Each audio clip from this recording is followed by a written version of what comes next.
আসসালামু আলাইকুম। সকল দেশ ও দেশের বাইরে যারা রয়েছেন সবাইকে আমন্ত্রণ। হ্যাঁ বিয়স, আজকের ভিডিওটা নিয়ে হাজির হলাম দেশি শিং মাছের পোনা।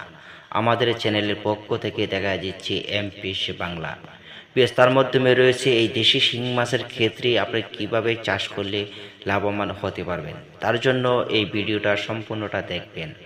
দেখা গেছে শিং মাছের ক্ষেত্রে পুকুরে যদি চাষ করেন আগাছাকা হয়ে থাকে তাহলে শিং মাছ সেই দিকে লাভজনক খুবই কম হবে। এতে মাধ্যমে আমি যে বলতেছি শিং মাছের ক্ষেত্রে প্রক্রিয়াভাবে আপনার শিং মাছ চাষ করে লাভবান হতে পারবেন। এখানে মাছের সাইজ রয়েছে 3 থেকে 4 ইঞ্চি। এই মাছগুলো আপনার সর্বোচ্চ সময় লাগবে 3 মাস। 3 মাসের ভিতরে বাজারজাত করতে পারবেন। এই মাছের খাদ্য আপনার কী পরিমাণ ব্যবহার করতে হবে, খাদ্য দিতে হবে ফিটে দানাদার খাদ্য। এই খাদ্যতে আপনার মাছগুলো চাষ করে সাফল্য এবং কি লাভবান হতে পারবেন।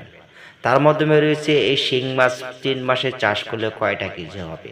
3 মাসে চাষ করলে দেখা গেছে 10টা থেকে 15টা অতএব 8টা কেজি আসতে পারে। এতে মাধ্যমে খাদ্য ব্যবহার করবেন অতএব 2 বেলা করে।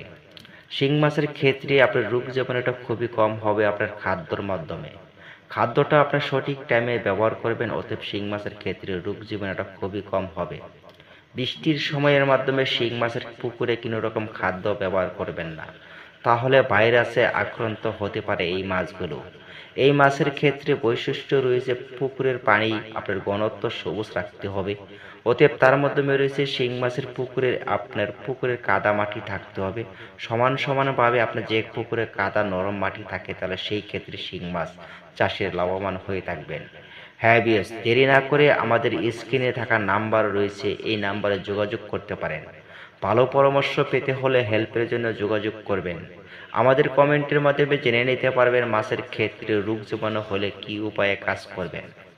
এর মাধ্যমে আমি আরও 3বার অনেকজন মানুষকে হেল্প করেছি, তারা সফলতা হয়েছে। অর্জনের জন্য আপনারাও হেল্প পেতে পারেন। বিকজ আমাদের ভিডিওটা ভালো লাগলে লাইক করবেন, চ্যানেলটা